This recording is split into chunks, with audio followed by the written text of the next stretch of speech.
내가 어렸을 때는 말하는 것이 어린아이와 같고 깨닫는 것이 어린아이와 같고 생각하는 것이 어린아이와 같다가 장성한 사람이 되어서는 어린아이의 일을 버렸노라.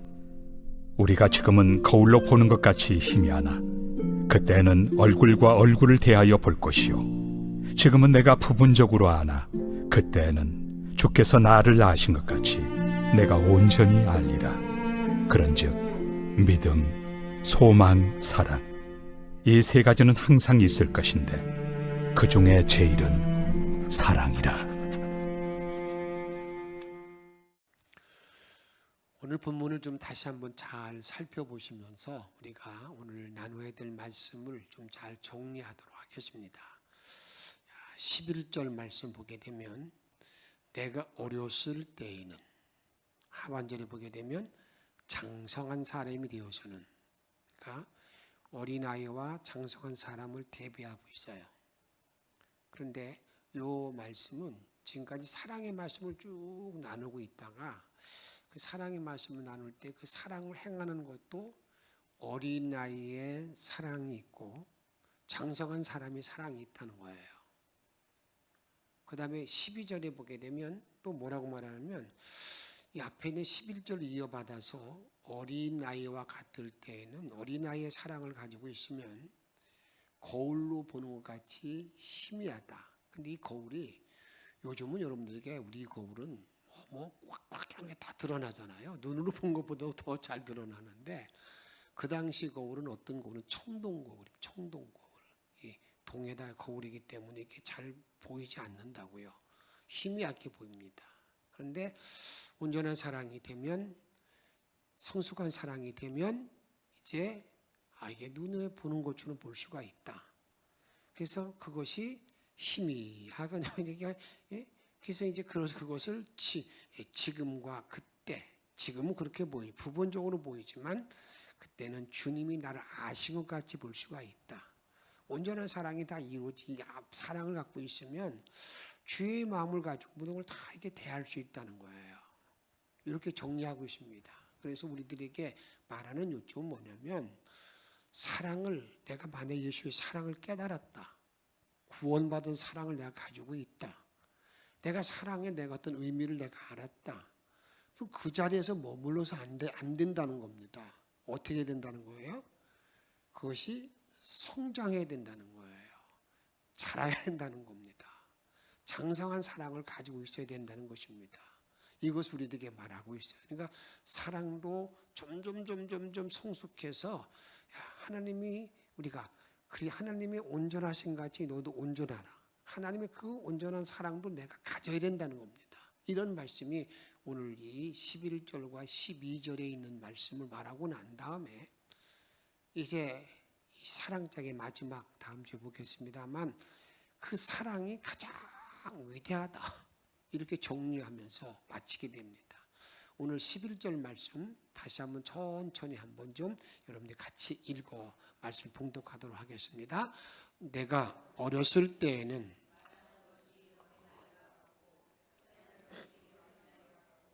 생각하는 것이 어린아이와 같다가 장성한 사람이 되어서는 어린아이의 일을 버렸노라. 어린아이의 생각, 어린아이의 그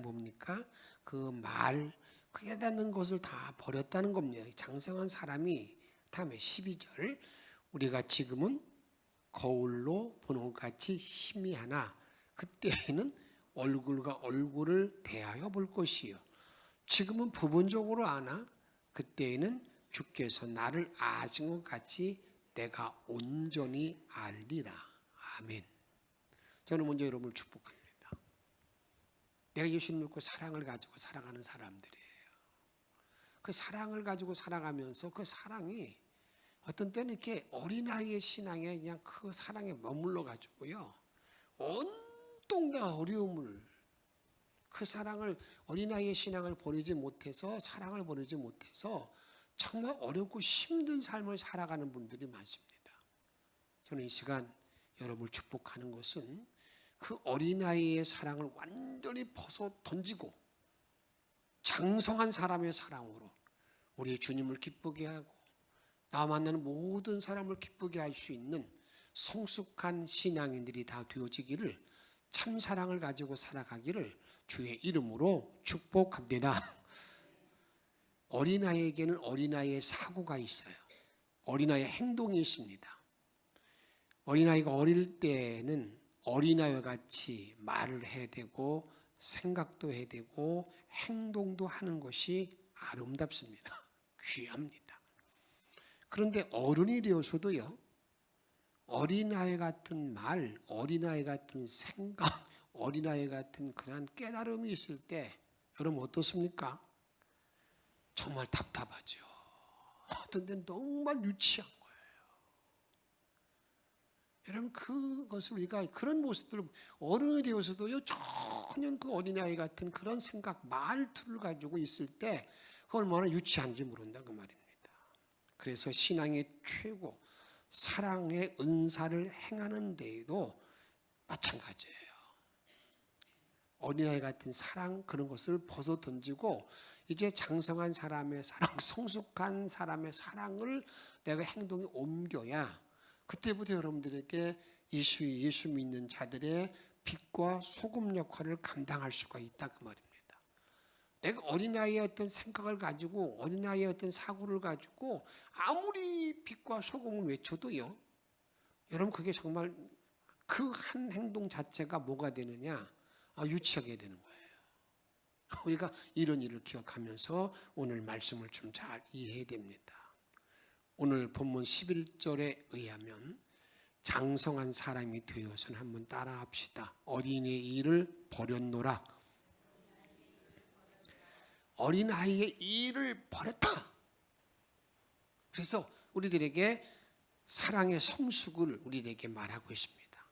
정말로 인간의 최종 문제는 사랑의 성숙과 직결되는 것입니다. 이런 의미에서 오늘 본문에서 사랑의 성숙을 살피면서 오늘 말씀을 나누고자 합니다. 사랑의 성숙을 살피는 데 있어서는 인간의 심리학적인 발달 단계, 심리학적으로 말할 때 인간의 어떤 유형을 한번 먼저 정리하면서 한번 생각해 보고자 합니다.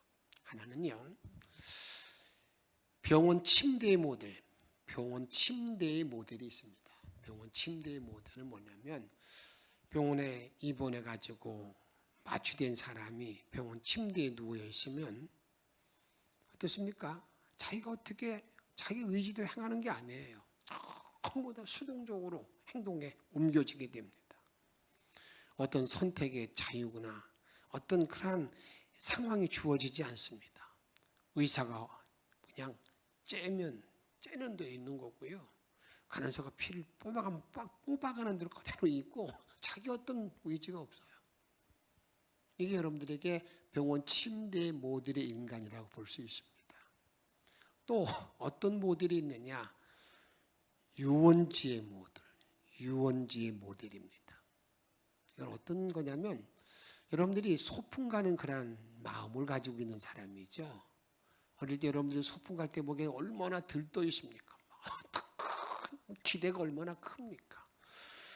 이런 그런 모든 일 속에서 이 아무리 복잡하고 뭐 저가 무슨 문제가 많이 있다 하더라도요, 항상 이렇게 어린 나이에 마음으로 들떠 있고 마냥 낭만적이고 꿈 같은 허황된 그러한 상황에 그런 생각에 놓여 있는 그런 것이 유원지의 모델입니다. 또 하나의 모델은 수영대회의 모델입니다. 수영대회에 참여한 모든 사람들이 보게 되면 여러분들이 그들이 보면 뭐든 따로 뭐 이어폰 꽂고 흔들고 막 그러면서 막 발을 모아서 구르고 많이 하잖아요. 그게 자기들에게 불안한 마음을 해소하는 방법들이거든요. 수영이 딱 이제 그 선에 딱 출발 직전에 쓸 때까지 생각도 많고요. 다음에 복잡한 분위기에 서 있다가 출발 신호가 딱 나면 오직 그냥 절대 다른데 보지 않습니다. 그것만 집중해서 나가잖아요. 다른데 볼 겨를도 없죠. 물론 이제 운동하면서 이렇게 눈으로 보고 그런 건 있겠지만 여러분 온전히 전심해서 달려가는 그런 모델이라 그 말입니다. 자기 코스만을 계속 하는 그런 것이 수영 대회 모델입니다. 또 하나는 정구 대회 모델이 있습니다. 정구 대회, 정구 테니스. 이 테니스의 모델은 뭐냐면 내가 테니스에서 아주 유능한 공을 잘 치는 거 너무 중요한데, 근데 이 정구대회 모델은 상대방이 어떤 공을 칠 것인가 그거에 대해 대비를 해놓아야 돼요. 그 사람이 어떤 공을 나에게 줄 것인가 예측해놓고 그것이 잘 맞아 떨어지게 되면 그 다음에는 자기가 점수를 딸 수 있는 확률이 아주 많은 것이죠. 치고받는 거죠. 그러니까 나만 보는 게 나도 준비하는 것이 아니라 무엇도 생각하는 거예요. 다른 사람도 볼 수 있는 이런 모델, 이런 것이라 그 말입니다. 어떤 서비스가 올 것인가에 따라서 자신의 수비 자세를 정하면서 그다음에 긴장 속에 살아가는 그러한 모델이 수영대회, 정구대회 모델이라 그 말입니다. 이러한 모델을 사랑의 관점에서 한번 대비시켜서 한번 정리해 보십시다. 유아기의 상황, 유아기. 그 유아기의 상황은요, 그저 받기만 하는 상태입니다. 그냥 받기만 하는 것이죠. 어떻게 보면요, 그냥 와서 그냥 누워있다가 어떤 데 묻기도 하지만 그냥 먹고 자고 하는 그런 상태 있잖아요. 이게 유아기잖아요. 그럼 유아기적인, 그 유아기적인 상태로 누워있는 걸 보게 된다 그 말입니다. 그런데 아무리 그것이 어릴 때 귀하고 그러더라도 그 상태로 있으면 여러분 어떻겠습니까? 그걸 빨리 벗어나지 않으면 안 되는 거예요. 내가 사랑을 가지고 말할 때에도요, 어떤 마음을 가지고 있느냐면 그냥 무조건 나는 사랑을 받기만 하면 되는, 받기만 하는 사람이 있잖아요. 뭔가 이렇게 누구에게 주도 아닙니다. 나에게 그냥 조금만 관심만 받게 있으면 그냥 받지 못하고 있으면 오히려 누가 그 사람 나의 사랑하는 나를 사랑을 주는 사람이 다른 사람에게 눈짓만 좀 그냥 난리를 피는 그런 어떤 모습들이 어떤 유아기적인 어떤 모습이라고 볼 수 있잖아요. 그 다음에는 아동기의 상황, 아동기 때는 주관적이고 직관적인 그러한 상태입니다. 그래서 그때는요, 자기가 부탁한 것을 자기 부모가 들어주지 아니하면 아버지는 내 편이 아니라고 다 싫어한다고 막 탁 잘라서 말하고, 주변에 그런 사람도 많이 보잖아요. 어른이도 불구하고 내 말 안 들어주고 내가 좀 안 들어줬다고 그러면서 말도 안 해, 말도 안 할 거야, 나 성공하지 마. 그러면 쏴붙이고 다니면 얼마나 어려운지 모릅니다. 자기가 말한 게 턱 마르면 낫는 사람이 있어요. 자기 생각이 옳지 다른 사람 말을 절대 들어주지 않는 그런 모든 마음을 가지고 있는 그런 삶을 보게 된다 그 말입니다. 이러한 이기적인 사고를 가지고 있는 여러분, 그 아동계 모든 상황 속에 있는 마음 상태를 있는 사람들은 빨리 해방되지 않으면 정말 많은 사람들이 피곤한 거예요. 정말 힘들어요. 그 다음에 청년기 상황, 이 청년기의 상황이 되면 이제 자기 중심축이 사회에 대해서 이렇게 관심이 있습니다. 다른 사람에 대한 관심을 보기 시작합니다. 정의로운 게 어떤 걸까?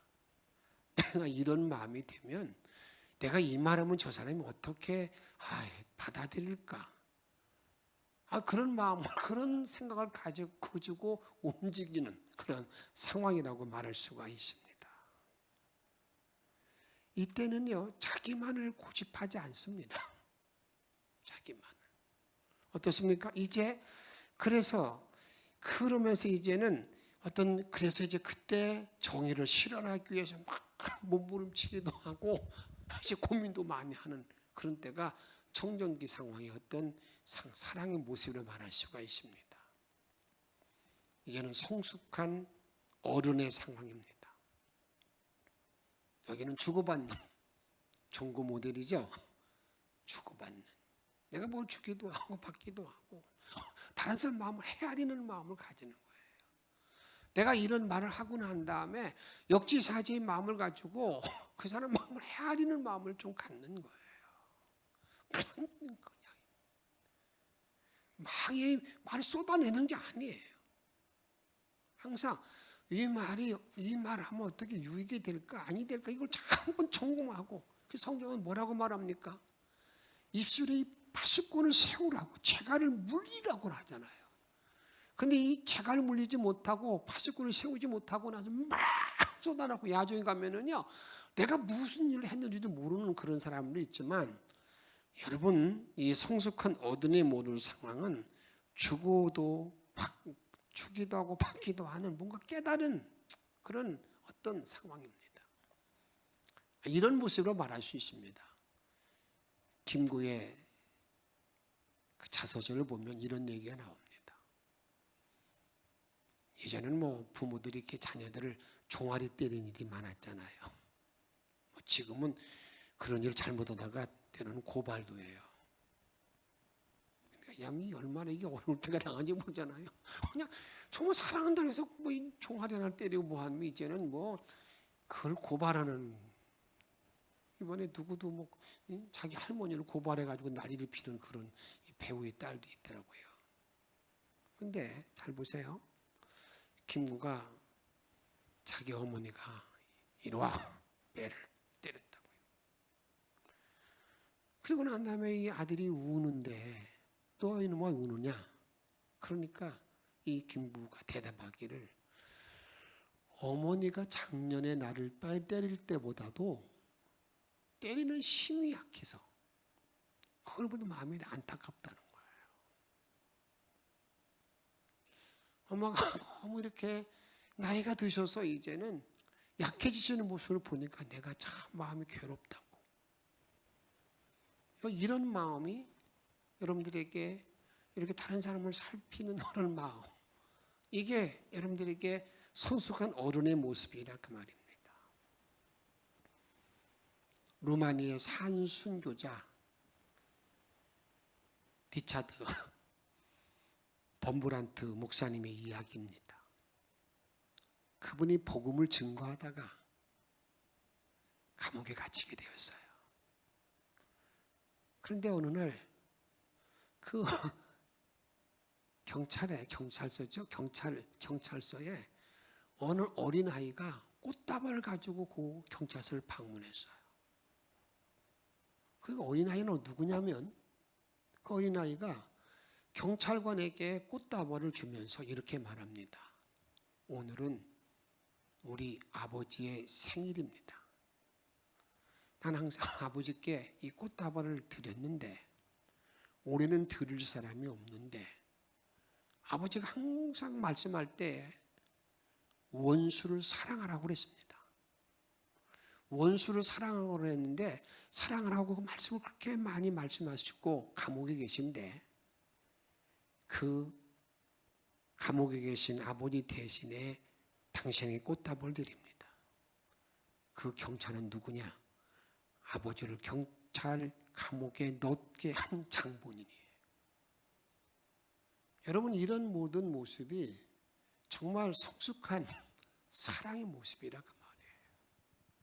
내가 말씀에 살다 보니까 말씀에 붙잡혀서 그 사람의 허물을 덮고 다음에 이해하고 용서하고 비방하지 않고 어떤 칭찬하고 하는 그런 모습들, 이게 성숙한 신앙의 사랑의 어떤 이해자라 그 말입니다. 그러면 이제 문제는 여기 있죠. 저와 여러분들이 누가 이런 성숙한 신앙으로 살아가기를 원하지 않는 사람이 누가 있겠습니까? 누구나 다 성숙한 신앙으로 남을 살피며 배려하며 용서하며 내가 덮어주며 내 말을 절제하며 이렇게 살기를 원하는데 그런 일이 어떻게 하면 성숙한 사랑으로 나아갈 수 있을까? 이것이 오늘 우리가 가져야 될, 우리가 찾아야 될 그런 과제가 아니겠습니까? 그런 대답에 대해서 베드로 사도는 우리에게 이렇게 말하고 있습니다. 한번 따라합시다. 신령한 젖을 먹어야 한다. 뭘 먹어야 된다고요? 신령한 젖을 먹어라. 성경에서 젖은 뭔지 우리가 많이 잘 알고 있잖아요. 다시 말하면 영적 초유를 먹으면서 자라야 된다는 거예요. 우리가 젖을 먹으면서 점점점 자라야 된다는 거예요. 내가 스스로 생각해 봐도요, 그것을 알아야, 내가 자라는 걸 알아야, 여러분들이 어린아이들이 자라다 보게 되면 어느 날 보면 내가 중학교 청년 됐네, 이거 알잖아요. 그런 것처럼 우리가 그것을 내가 자라가는 것을 알아야 된다 그 말입니다. 한번 말씀을 읽어보십시다. 베드로서 2장 2절 말씀 읽습니다. 갓난 아기들같이 순전하고 신령한 젖을 사모하라. 이는 그로 말미암아 너희로 구원에 이르도록 자라게 하려 함이라. 신령한 젖을 사모하라. 왜 신령한 젖을 사모해야 되느냐? 너희가 믿음 안에서 말씀 안에서 자라가도록 자라나야 되기 때문에 그것을 사모하라는 겁니다. 사모하라. 베드로서 3장 18절 말씀. 오직 우리 주 곧 구주 예수 그리스도의 은혜와 그를 아는 지식에서 같이 크게 읽습니다. 자라가라. 자라가라. 영광이 이제와 영원한 날까지 그에게 있을지어다. 자라가라. 자라가라. 우리 주님이 가장 바라는 게 이렇게 성장, 자라가는 게 중요한 거예요. 하늘 아버지가 온전하신 같이 너희도 온전하라. 여러분, 어떻게 저와 여러분들 하늘 아버지 온전하심이 나에게 있겠습니까? 그의 사랑이 내 마음에 가득 찰 수 있겠습니까? 이게 도저히 불가능한 일인데, 그러나 그 하나님의 사랑, 성령이 나를 지배하는 은총 아래서 점점점 자라가라 이렇게 우리에게 말씀한다 그 말입니다. 참 사랑을 행하는 거듭난 사람에게 순전하고 신령한 젖, 이것을 초유라고, 우리가 육체적으로 말하면 초유인데 초유를 먹어야 된다는 겁니다. 젖을 먹어야 어린아이가 자라가는 것처럼 우리 믿음의 사람들도 이 초유, 영적인 말씀을 먹어야 된다 그 말입니다. 그래야 구원에 이르도록 자라게 된다는 사실을 우리들에게 분명히 말씀하고 있습니다. 우리 어머님들이 여러분들이 자녀를 낳고 났을 때 먹이는 초유는 언제 있는 거냐면 자녀 출생한 다음부터 2, 3일 동안에 나는 젖이 초유입니다. 초유. 그 초유는 시큼하고 맛이 없습니다. 그런데 그 초유를 잘 분석해 보니까 고단백질이며 그 면역력을 최고로 높여주는 그 젖이 초유입니다. 초유. 그런데 우리가 성숙유라고 말하는 젖은 2주 후에 있는데 초 2, 3일 후하고 2주 사이에 있는 것이 우리가 말할 때에 이게 이행유라고 합니다. 그러니까 이 처음에 출산했을 때 저도 세 종류라는 거예요. 초유, 이행유, 성숙유 이렇게 구분할 수가 있습니다. 그래서 우리가 이 초유를 먹을 때는 맛이 없어도 그 맛이 없는 것처럼 여러분들이 영적인 말씀을 먹을 때 그 말씀이 뭐 꿀같이 달다. 그건 우리가 그걸 느낄 때까지는 상당한 시간이 지나야 되고, 내가 말씀을 바로 깨닫지 못하면 절대 그런 말 할 수가 말씀이, 여러분 말씀이 좀 어떤 사람은 그 말씀이 뭐 달다는 것을 말씀을 읽으면 잠잔다고 그러는데, 그런 사람이 무슨 말씀이 달다고 말하는 것이 그 말입니까? 그런 말은 아니잖아요. 그 말씀이 내 한마디 말씀이 나에게 들어와서 나를 막 움직이고 삶을 새로운 생명력으로 역동적으로 움직이는 그런 말씀인데, 그런 것들로 우리가 자라나가야 된다 그 말이에요. 그러면 영적 초유는 어떤 의미의 말씀일까?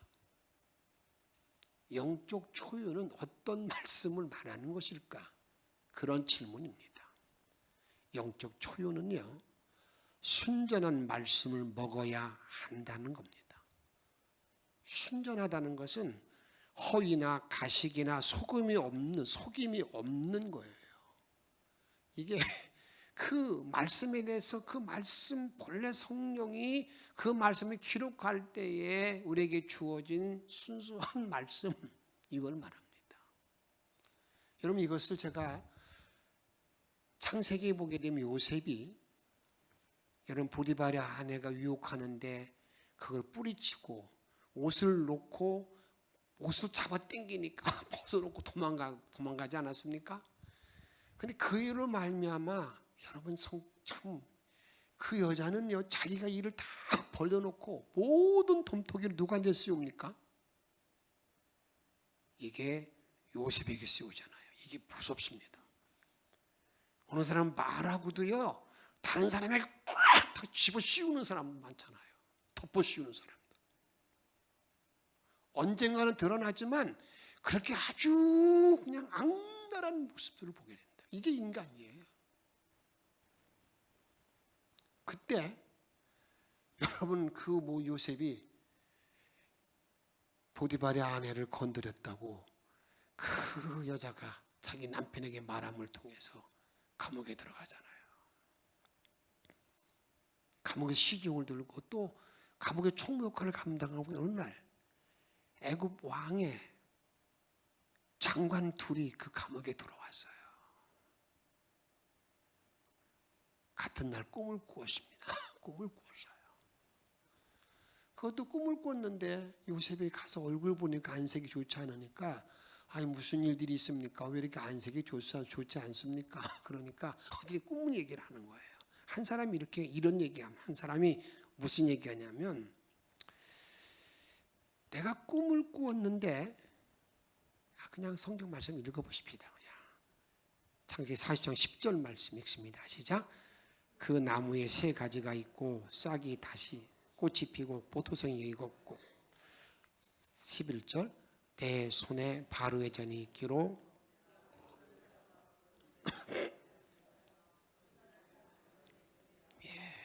내가 꿈을 꿔서 보니까 포도나무 가지가 싹이 세 줄기 나와서 포도가 익어서 그 포도를 가지고 바로의 잔, 왕의 잔에다가 포도주로 만들어 드렸다. 그러니까 이 요셉이 그걸 해몽할 때 이렇게 하는 거야. 세 가지는 3일이요. 앞으로 3일 후에 당신은 여기서 벗어날 겁니다. 얼마나 길몽이에요. 그 옆에 있는 사람이 나도 꿈을 꾸었는데 한번 좀 어떤 꿈을 꾸었어? 그 꿈 내용이 이런 내용입니다. 같이 한번 읽어보십시다. 16절 말씀 읽습니다. 떡 굽는 관원장이 그 해석에 좋은 것을 보고 요셉에게 이르되 나도 꿈에 17절 맨 윗광주리에 바로를 위하여 만든 각종 구운 음식이 있는데 새들이 내 머리의 광주리에서 그것을 먹더라. 보세요. 여기 보게 되면 새 광주리 자기는 떡을 만드는데 새 광주리에 떡이 담겨 있다는 거예요. 떡이 담겨 있어요. 그런데 그 위에다가 각종 구운 떡을 놓아가지고 바로에게 드렸다. 이게 전부 다 3일 만에 있을 일을 얘기하는데 그들이 그 떡을 새들이 와서 먹었다. 이러니까 당신은 3일 후에 당신은 죽을 거다. 이렇게 얘기했다는 거예요. 요셉이 해몽해 준 대로 그대로 일이 진행되었어요. 근데 여러분 여기 잘 보실 것이 있어요. 똑같은 삶이 간 일인데 왜 포도나무 가지로 있었던 그 사람은 복직이 되고 이 사람은 왜 이렇게 죽었을까 하는 거에 대해서 우리가 이렇게 한번 정리해 보시면 돼요.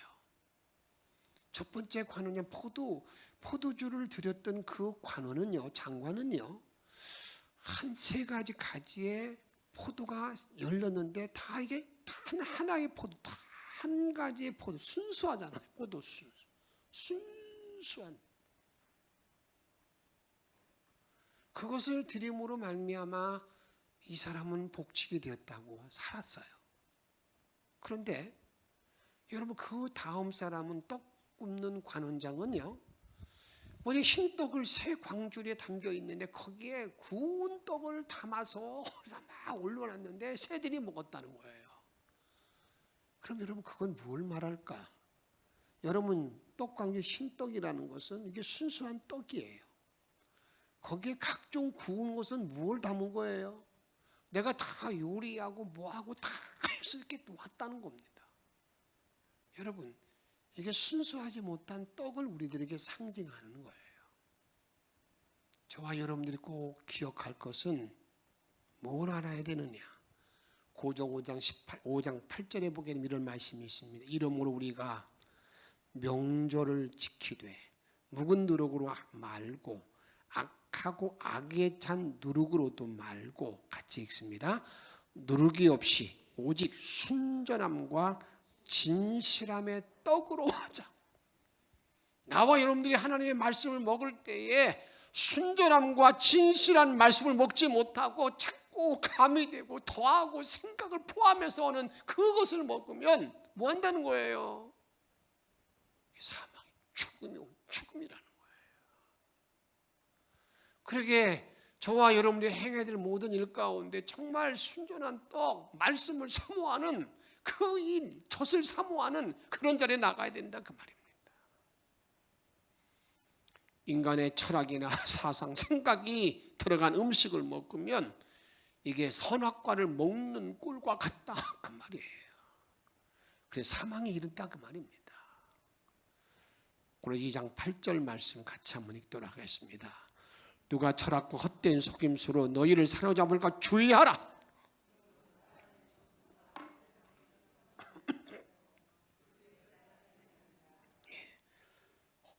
철학과 헛된 속임수로 너희를 너희의 모든 너를 사로잡을까 주의하라.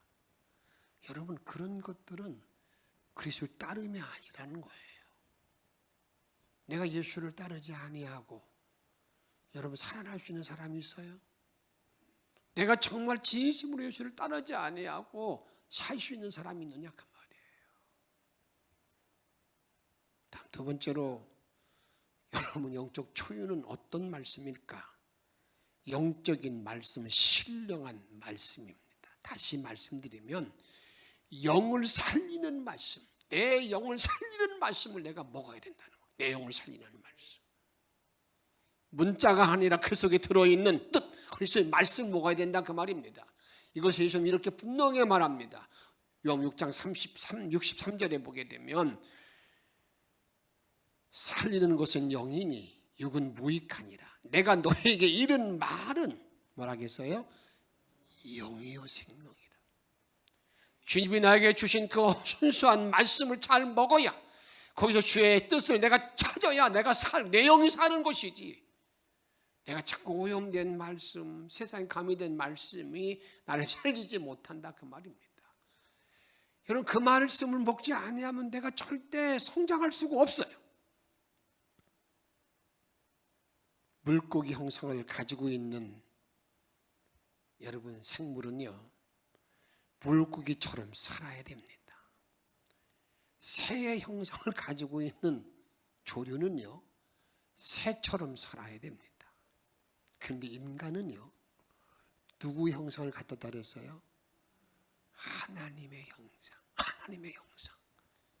그러기에 우리는 하나님의 형상처럼 살고자, 하나님의 형상을 이루고자 몸부림쳐야 되는데, 이 하나님의 형상처럼 하나님 형상을 살기 위해서는 말씀을 잘 먹어야 돼요.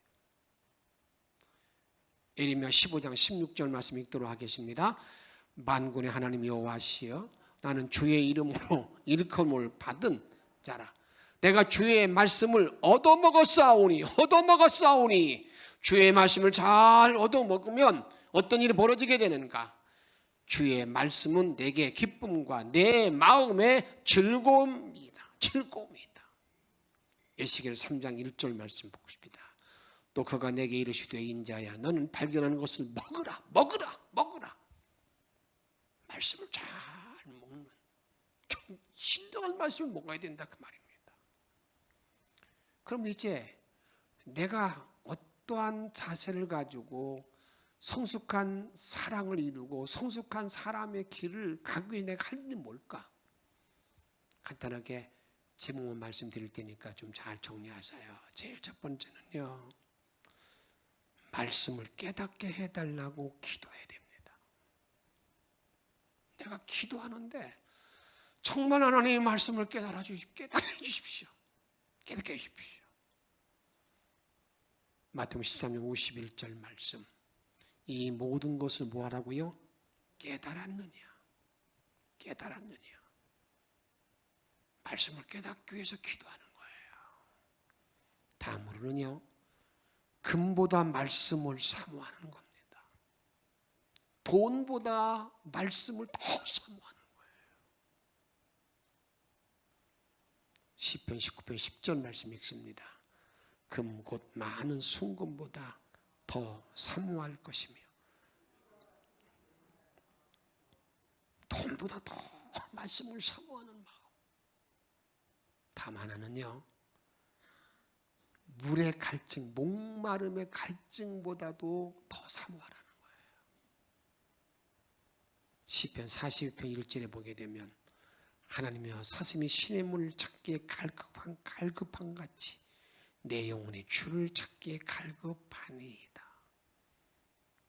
나와 여러분이 이제는 신령한 말씀을 먹기 위해서 이제 주님은 이렇게 말씀합니다.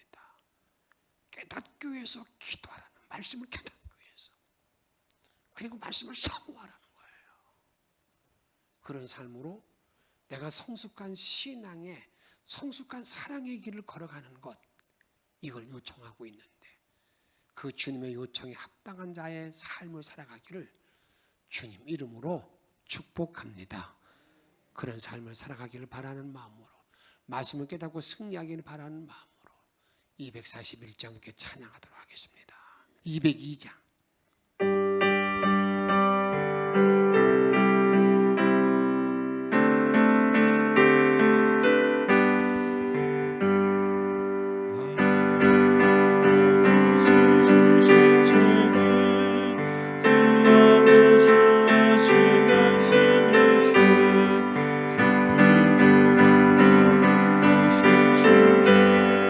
날 사랑한단 말 참 좋도다.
사랑의 성부 속에서 내가 할 일을 기억하며 오늘 주신 말씀을 기억하며 간절히 함께 통성으로 기도합니다. 생명의 주님을 원하는 것을 원합니다. 내가 주의 이름을 사랑하고 어린아이의 사랑을 버리기를 원합니다. 오늘 사랑을 다 버리고 이 풍성한 신앙의 여러분 주님에 들어가기를 원합니다. 놀라운 여러분들 내가 도와주어 주셔서 주님과 영광되는 종들이 함께하도록 해주십시오. 아버지 원한 믿음으로 주만 바라볼 수 있도록 아버지 들보시고 인도하시고 능력을 함께 마주치고 함께 마도하도록 주님을 오늘 권능을 받는 점에서 나갈 수 있도록 이끌어 주시는 원합니다.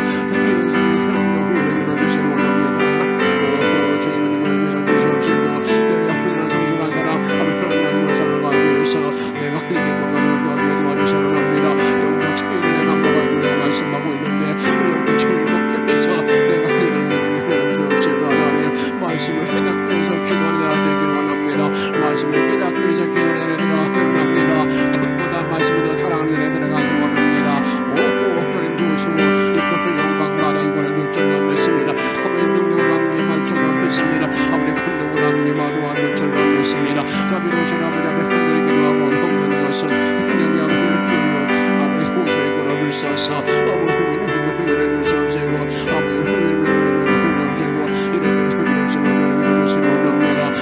주님이 나를 사랑하기를 원합니다. 주님의 능력이 물속에 살아가기를 원합니다. 위대한 믿음의 남편을 가서 내려 들어가기를 원합니다.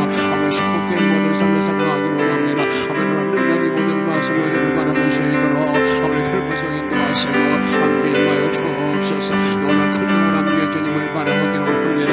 너는 선량한 모든 말씀을 주님을 바라보기를 원합니다. 이제 그 은총으로 하나님만 바라볼 수 있도록 도우시고 걸어주셔서 이제 그 은총으로 들어갈 수 있도록 아버지 지켜보 살펴주시기 원합니다. 성령의 충만함으로 세우시고 이끌어 주옵소서. 우리에게 능력 주시는 예수 그리스도의 이름으로 간절히 기도하옵나이다.